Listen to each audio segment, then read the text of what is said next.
Erokamano. Apodan gi penjo mathoth ko karatilo chakore. Oganda ni nitiere gi wach moro ma odwani mondo yes. Yindi Matunga ok winjo gima temo wacho. Wacho ni President Ruto nigi thuolo mar wuotho e Kenya ka e kona mora mora. Kendo biro Ruto Nyanza en gima wan warwako nikech mane President moseyier. But kaluwore gi kano timore nyoro chien kachacha. And pok was stabilize economy marwa nyaka sechegi. Mugasa no wuoyo kudi kani ka winja barika tawinjo ka nitie jopuonj mok dwa dhi e klas, awinjo ka nitie gik matimore ma pod affect mana marwa. Ingeni Kenya ka gima nyaka wayiere gi Matunga is just one. Pi en project motim gi piny owacho mar Kenya. To kendo ngama nyalo yawo pigno en mana president. Ngama nyalo pogore kode onge. But ingeni pigno yawo to joma mudho nyaka dhi school. Jopuonjwa nyaka bed ne yudo msara. Maparo ni kiny weche moko machalo mek education gi.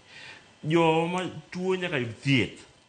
Koro president kana wuotho e piny olimo kone gi kocha but ndik manyaka omi priority. Iwinjo. Wan ka jo Nyanza ma tielo mogik kata mokwongo ma wakwongo bedo ni oyier ministers e party mane ok marwa. Kendo wasebedo kwa goro kamano kabisa ne piny owacho kuom timo gima chalo kamano. Nikech wan wa unite piny obed gimoro achiel. To nitie gik moko ma samoro ok inyal timo kata for example kata ka in gi jatuo kata ka jaodi otho kata ka jathini ok inyal wuok e dhi tim gima chielo kocha. Gimi kuongo timo en ni kuongo ng'iyo to odwa ni wa arrange machal nade. Number 1 an asebedo management for so long. Matunga be nitie management ong'ama ng'eyo. But gima timore ga ni samoro ok inyal wuok e ofisi ko ofisi ne dwa wang'. Nyaka tim some repairs. Koro wuotho mar mheshimiwa president wuotho Nyanza warwako to gima no kondike ratilka en ni to ma dimiyo kawo Nyanza mondo kete mfukune. Mane mobro koni manto samoro gik motimogo to ok nyal miyo kawo Nyanza nikech mokwongo lengelenge na yeye miyo Matunga seche mang'eny. No onge shida. Ana penjo wanyalo interject seche moko mondo imed jiwo. Wamed jiwo kamoro kae. Yes. Gima Matunga nyaka ng'e ni wantie democratic right marwa kaka josiasa.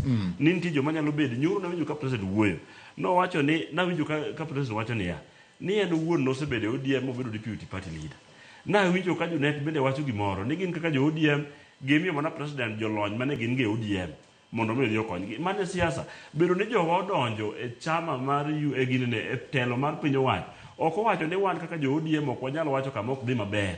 Ni nikech koro president okawo jowuotwa moko ariyo. ODM as a party ana wuok Nyanza kendo ja ODM maiye mabe ok awuoge kata mana chiegni. Wan kaka jo ODM as a party wamiyo mana jogi wasumogi jo mariek moko mondo dhi okony gi tich kucho. To ok owacho ni koro ok wanyalo wacho ni ka president dwa dhi kamoro to ok awinj ka ber to kanya wacho nikech obiro. Pigno ibiro yaw nikech otime go suru mar piny. Onge kama ne Ruto president ogole pesa fukune kaloso go pi madhi makoro dhi yaw. Ma en osuru we are paying tax.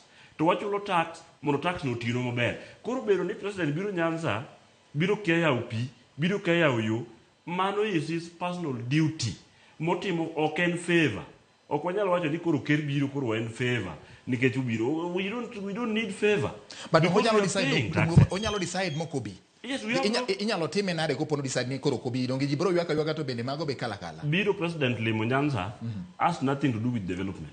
Because development, that's why we have one tier ministers. Muchung ne department ka department and pays gi en marango iwinjo and pays gi yes. Work from pocket mar Newton, work from pocket mar Osiep na Matunga.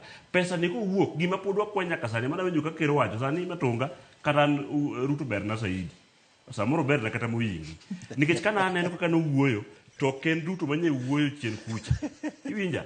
Koro bedo no biro Nyanza I have no problem, but ok wang'iye kaka migawo kaka mar education ni wakwongo wa streamline.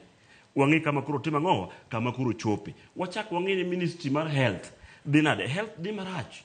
Romo gi jopiny joika tuo kaka dhi hospital onge yath. Jogi yudo ka samoro dakteche gombo. Wasket gik moko bed in order. Okay. Yes. Kwa seket gik moko in order kata kuro ke wuotho. We have no problem nikech president Ruto dwaro kucha mabe samoro this time akia kaka biro bet to gima ng'eyo ni Ruto to kawuono kata ke wacho gik mang'eny to kancho lil 70% to kawuono ler 45%. That's what I can say. But ok wanyalo wacho ni koro ok wanyal criticize nikech koro yiero omi wato ministers. ODM en party maduong' mogik in this country. Yeah? Koro ok wanyal wacho ni wamiye ni koro ni wan walaka gi lowo kama ni president biro ni koro we can't accept that. Erokamano ni Ruto. Matunga in gi wach moro isenyiero ka. No, to kidis gik ma Newton wacho gi. Gin mana gik pinyiero. Owacho ni Ruto ber ne moingi samoro. But ok wanyal lira. Koro education fail, health fail, ni koro wan wasika ne ya. Ni wan president dhi limo Nyanza. No, we have to put things in order. Koro isetieko.